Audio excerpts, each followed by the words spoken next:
শুরু করছি আজকের গল্প নারায়ণ গঙ্গোপাধ্যায়ের লেখা ঢাউস।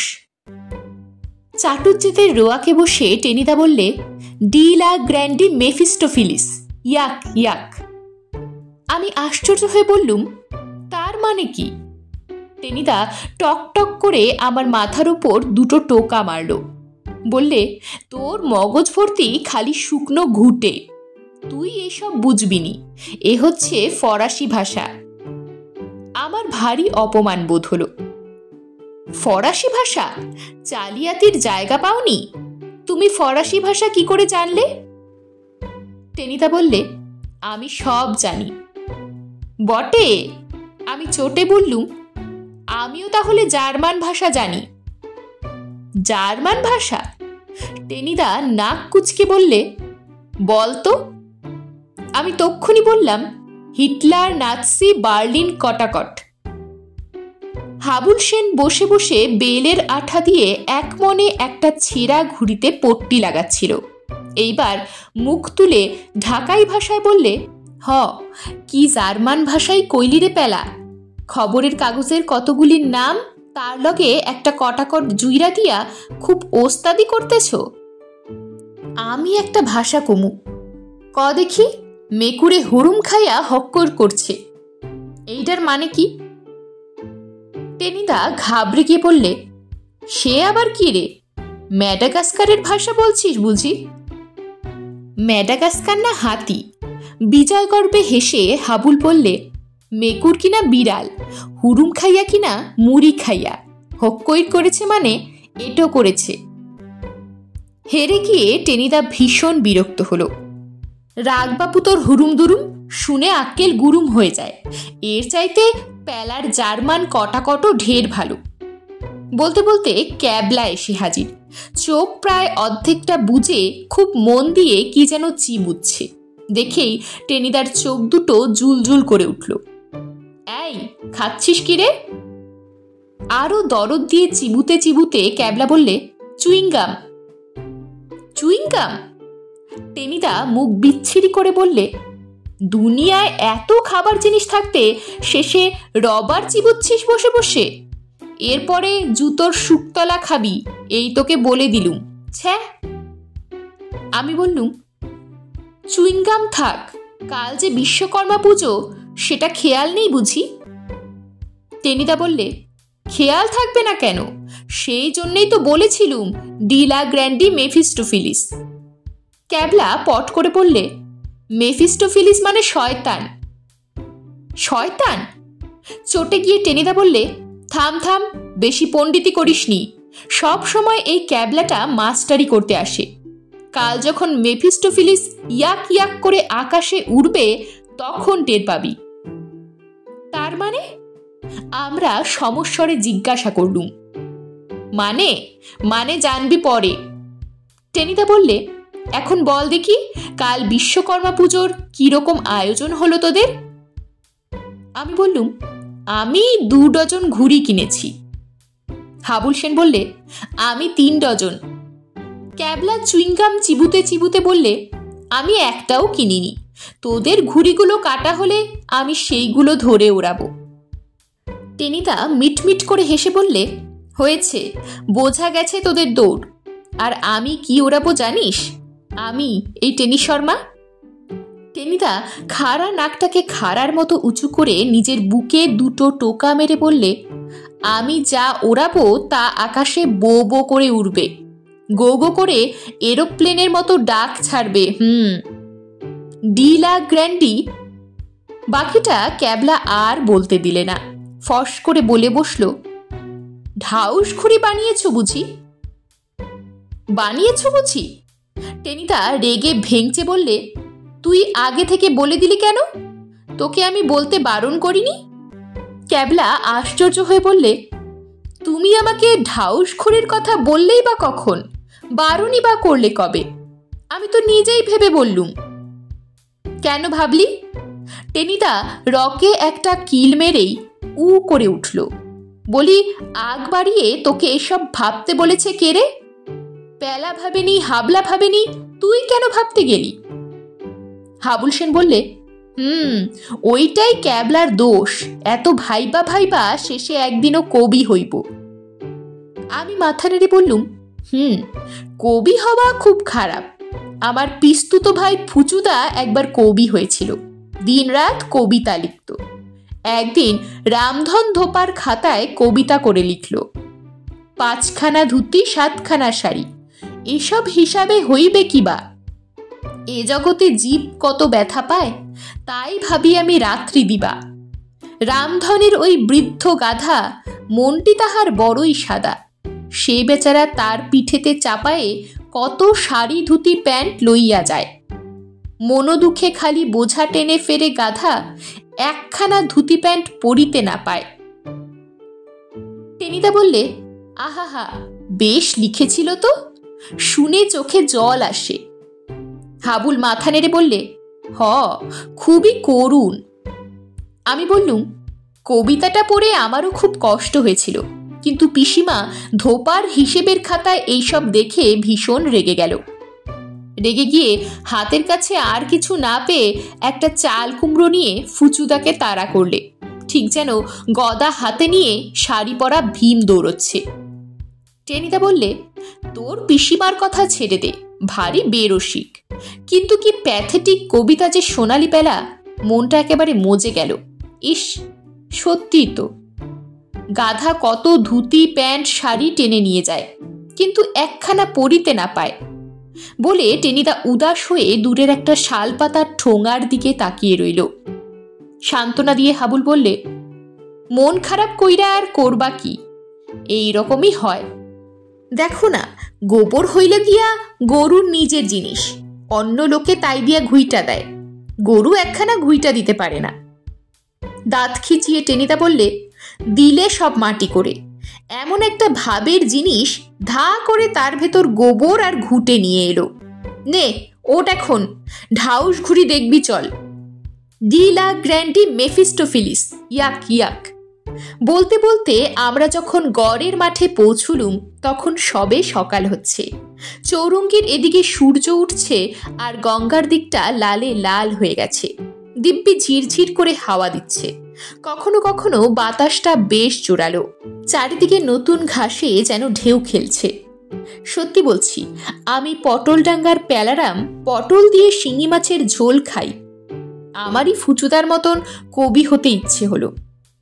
কখন যে সুর করে গাইতে শুরু করেছি, রবি মামা দেয় হামা গায়ে রাঙা জামা ওই, সে আমি নিজেই জানি নে। হঠাৎ মাথার উপর কটাক করে গাঁটটা মারল টেনিদা। এই সেরেছে, এটা যে আবার গান গায়। তাই বলে তুমি আমার মাথার উপর তাল দেবে নাকি? আমি চটে গেলাম। তাল বলে তাল, আবার যদি চামচিকের মতো চিচি করবি তাহলে তোর পিঠে গোটা কয়েক ঝাপ তাল বসিয়ে দেব, সে বলে দিচ্ছি। এসেছি ঘুড়ি ওড়াতে, উনি আবার সুর ধরেছেন। আমার মনটা বেজায় বিগড়ে গেল। খামোকা সকালের নিরীহ ব্রাহ্মণ সন্তানের মাথায় গাঁটটা মারলে। মনে মনে অভিশাপ দিয়ে বললুম, হে ভগবান, তুমি ওরবার আগেই একটা খোঁচা টোচা দিয়ে টেনিদার ঢাউস ঘুড়ির ঢাউস পেটটা ফাটিয়ে দিও, ওকে বেশ করে আক্কেল পাইয়ে দাও একবার। ভগবান বোধহয় সকালে দাতন করতে করতে গড়ের মাঠে বেড়াতে বেরিয়েছিলেন। আমার প্রার্থনা যে এমন করে তার কানে যাবে তা কে জানত। ওদিকে বিরাট ঢাউসকে আকাশে ওড়াবার চেষ্টা চলছে তখন। টেনিদা দড়ির মস্ত লাটাইটা ধরে আছে, আর হাবুল সেন হাঁপাতে হাঁপাতে প্রকাণ্ড ঢাউসটাকে ওপরে তুলে দিচ্ছে। কিন্তু ঢাউস উঠছে না, ঘপাত করে নিচে পড়ে যাচ্ছে। টেনিদা বেজার হয়ে বললে, এ কেমন ঢাউস রে, উঠছে না যে। হাবুল সেন মাথা নেড়ে বলল, এইখান উড়বো না, এইটার থিক্কা মনুমেন্ট উড়ানো সহজ। শুনে আমার যে কি ভালো লাগলো। খামোকা ব্রাহ্মণের চাঁদিতে গাঁটটা মারা, যতই পটল দিয়ে শিঙি মাছের ঝোল খাই, ব্রহ্মতেজ যাবে কোথায়? ও ঘুড়ি আর উঠছে না, দেখে নিও। খালি ক্যাবলা মিটমিট করে হাসলো, বললে, ওড়াতে জানলে সব ঘুড়ি ওড়ে। ওড়ে নাকি? টেনিদা দাঁত খিচিয়ে বললে, তবে দে না উড়িয়ে। ক্যাবলা বললে, তোমার ঘুড়ি তুমি উড়াবে, আমি ওসবের মধ্যে নেই, তবে বুদ্ধিটা বাতলে দিতে পারি। অত নিচ থেকে অত বড় ঘুড়ি ওরে, ওপর থেকে ছাড়লে তবে তো হাওয়া পাবে। ওই বটগাছটার ডাল দেখেছ, ওখানে উঠে ঘুড়িটা ছেড়ে দাও। ডালটা অনেকখানি এদিকে বেরিয়ে এসেছে, ঘুড়ি গাছে আটকাবে না, ঠিক বো করে উড়ে যাবে আকাশে। টেনিদা বললে, ঠিক, এ কথাটা আমি তো ভাবতে যাচ্ছিলুম, তুই আগে থেকে ভাবলি কেন রে? ভারী বার বেড়েছে না? তোকে পানিশমেন্ট দিলুম, যা গাছে ওঠ। ক্যাবলা বললে, বারে, লোকের ভালো করলে বুঝি এমনই হয়? দাঁত খিচিয়ে টেনিদা বললে, তোকে ভালো করতে কে বলেছিল শুনি? দুনিয়ার কারো ভালো করেছিস কি মরেছিস? যা গাছে ওঠ। যদি কাঠ পিঁপড়ে কামড়ায়? কামড়াবে, আমাদের বেশ ভালোই লাগবে। যদি ঘুড়ি ছিঁড়ে যায়? তোর কান ছিঁড়ব, যা ওঠ বলছি। কি আর করে, যেতেই হলো ক্যাবলাকে। যাওয়ার সময় বললে, ঘুড়ির দড়িটা ওই গোল পোস্টে বেঁধে দিও টেনিদা, অত বড় ঢাউস খুব জোর টান দেবে কিন্তু। টেনিদা নাক কুচকে মুখটাকে হালুয়ার মতো করে বললে, যা বেশি বকিসনি, ঘুড়ি উড়িয়ে উড়িয়ে বুড়ো হয়ে গেলুম, তুই এসেছিস ওস্তাদি করতে, নিজের কাজ কর। ক্যাবলা বললে, আচ্ছা। হু হু করে হাওয়া বইছে তখন। ডালের ডগায় উঠে ক্যাবলা ঢাউসকে ছেড়ে দিলে, সঙ্গে সঙ্গে গো গো করে ডাক ছেড়ে সেই পেল্লায় ঢাউস আকাশে উড়ল। টেনিদার ওপর সব রাগ ভুলে গিয়ে মুগ্ধ হয়ে চেয়ে আছি। কি চমৎকার যে দেখাচ্ছে ঢাউসকে! মাথার দুধারে দুটো পতাকা যেন বিজয় গর্বে পথ পথ করে উঠছে, গো গো আওয়াজ তুলে ঘুড়ি উপরে উঠে যাচ্ছে। টেনিদা চেঁচিয়ে উঠল, ডিলা গ্র্যান্ডি।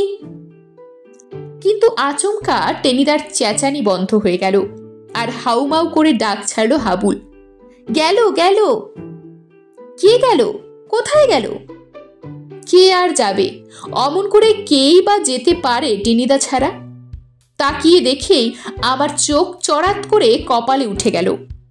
কপালে বললেও ঠিক হয় না, সোজা ব্রহ্মতালুতে। শুধু ঢাউসই ওড়েনি, সেই সঙ্গে টেনিদাও উড়ছে। চালিয়াতি করে লাটাই ধরে রেখেছিল হাতে, বাঘা ঢাউসের টানে সোজা হাত দশেক উঠে গেছে উপরে। এক লাফে গাছ থেকে নেমে পড়ল ক্যাবলা, বললে, পাকড়ো পাকড়ো। কিন্তু কে কাকে পাকড়ায়? ততক্ষণে টেনিদা 15 হাত উপরে, সেখান থেকে তার আর্তনাদ শোনা যাচ্ছে, হাবুল রে, প্যালা রে, ক্যাবলা রে। আমরা তিনজন একসঙ্গে চেঁচিয়ে উঠলুম, ছেড়ে দাও লাটাই, ছেড়ে দাও। টেনিদা কাউ কাউ করে বললে, পড়ে যে হাত পা ভাঙবো। হাবুল বললে, তবে আর কি করবা, উইরা যাও। ঢাউস তখন আরো ওপরে উঠছে, জোরালো পূবের হাওয়ায় সোজা পশ্চিম মুখ ছুটছে গো গো করতে করতে। আর জালের সঙ্গে মাকড়সা যেমন করে ঝোলে, তেমনি করে মহাশূন্যে ঝুলতে ঝুলতে চলেছে টেনিদা। পেছনে পেছনে আমরাও ছুটলুম। সে কি দৃশ্য! তোমরা কোনো রোমাঞ্চকর সিনেমাতেও তা দেখনি। ওপর থেকে তারস্বরে টেনিদা বললে, কোথায় উড়ে যাচ্ছি বলতো? ছুটতে ছুটতে আমরা বললুম, গঙ্গার দিকে। ত্রিশূন্য থেকে টেনিদা কেউ কেউ করে বললে, গঙ্গায় পড়বো নাকি? হাবুল বললে, হাওড়া স্টেশনেও যাইতে পারো। আমি বললুম, বর্ধমানেও নিয়ে যেতে পারে। বর্ধমান? বলতে বলতে শূন্যে একটা ডিগবাজি খেয়ে গেল টেনিদা। ক্যাবলা বললে, দিল্লি গেলেই বা আপত্তি কি, সোজা কুতুব মিনারের চূড়ায় নামিয়ে দেবে এখন। টেনিদা তখন প্রায় 25 হাত উপরে, সেখান থেকে গোঙাতে গোঙাতে বললে, এ যে আরো উঠছে, দিল্লি গিয়ে থামবে তো? ঠিক বলছিস?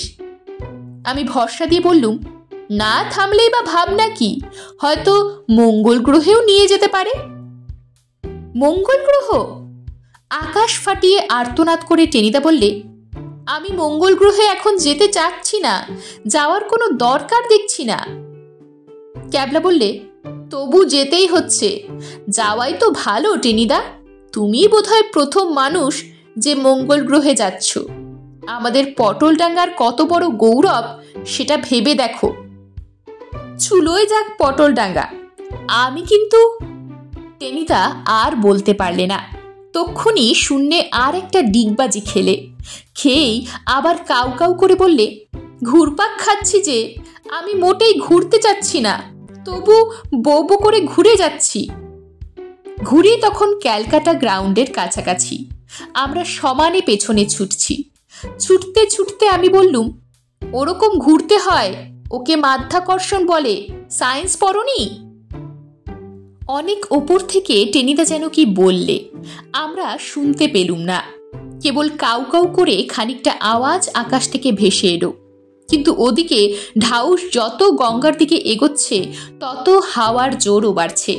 পেছনে ছুটে আমরা আর কুলিয়ে উঠতে পারছি না। টেনিদা উড়ছে আর ডিগবাজি খাচ্ছে আর উড়ছে। স্ট্যান্ড রোড এসে পড়ল প্রায়। ঘুড়ি সমানে ছুটে চলছে, এক্ষুনি গঙ্গার উপরে চলে যাবে। আমাদের লিডার যে সত্যিই গঙ্গা পেরিয়ে বর্ধমান হয়ে দিল্লি ছাড়িয়ে মঙ্গল গ্রহেই চলল। আমরা যে অনাথ হয়ে গেলুম। আকাশ থেকে টেনিদা আবার আর্তস্বরে বললে, সত্যি বলছি, আমি মঙ্গল গ্রহে যেতে চাই না, কিছুতেই যেতে চাই না। আমরা এইবারে এক বাক্যে বললুম, না, তুমি যেও না। কিন্তু নিয়ে যাচ্ছে যে। তাহলে তাড়াতাড়ি ফিরে এসো, ক্যাবলা জানিয়ে দিলে। আর পৌঁছেই একটা চিঠি লিখো। আমি আরো মনে করিয়ে দিলুম, চিঠি লেখাটা খুব দরকার। টেনিদা বোধহয় বলতে চাচ্ছিল, নিশ্চয়ই চিঠি লিখব, কিন্তু পুরোটা আর বলতে পারল না। একবার কাউ করে উঠেই কক করে থেমে গেল। আমরা দেখলুম ঢাউস গোত্তা খাচ্ছে। সে কি গোত্তা! মাথা নিচু করে বো বো শব্দে নামছে তো নামছেই। নামতে নামতে একেবারে ঝপাস করে সোজা গঙ্গায়। মঙ্গল গ্রহে আর গেল না, মদ বদলে পাতালের দিকে রওনা হলো। আর টেনিদা কোথায়? সেও কি ঘুড়ির সঙ্গে গঙ্গায় নামলো? না, গঙ্গায় নামেনি। টেনিদা আটকে আছে আউটরাম ঘাটের একটা মস্ত গাছের মগ ডালে। আর বেজায় ঘাবড়ে গিয়ে একদল কাক কা কা করে টেনিদার চারপাশে চক্কর দিচ্ছে। ছুটতে ছুটতে আমরা গাছতলায় এসে হাজির হলুম। কেবল আমরাই নই, চারদিক থেকে তখন প্রায় 100-2 লোক জড়ো হয়েছে সেখানে। পোর্ট কমিশনারের খালাসি, নৌকার মাঝি, 2 সাহেব, 3টে মেম। ও মাই, হোয়াটস দ্যাট বলেই একটা মেম ভিড়মি গেল। কিন্তু তখন আর মেমের দিকে কে তাকায়? আমি চেঁচিয়ে বললুম, টেনিদা, তাহলে মঙ্গল গ্রহে গেলে না শেষ পর্যন্ত? টেনিদা ঢাউস ঘুড়ির মতো গো গো আওয়াজ করে বললে, কাকে ঠোকরাচ্ছে? নেমে এসো তাহলে। টেনিদা গা গা করে বললে, পারছি না, ওফ, কাকে মাথা ফুটো করে দিলে রে পেলা। পোর্ট কমিশনারের একজন কুলি তক্ষুনি ফায়ার ব্রিগেডে টেলিফোন করতে ছুটল। ওরাই এসে মই বেয়ে নামিয়ে আনবে। চাটুজ্জেদের রকে বসে আমি বললুম, ডি লা গ্র্যান্ডি। সারা গায়ে আইডিন মাখানো টেনিদা কাতর স্বরে বললে, থাক, ও আর বলিসনি, তার চাইতে একটা করুণ কিছু বল। তোর ফুচুদার লেখা রামধনের ওই বৃদ্ধ গাধার কবিতাটাই শোনা, ভারী প্যাথেটিক। এরকমই আরও সব গল্প পেতে চ্যানেলটিকে সাবস্ক্রাইব করে দেবেন। আর গল্পটি যদি ভালো লেগে থাকে তাহলে লাইক, শেয়ার আর কমেন্ট করে দেবেন।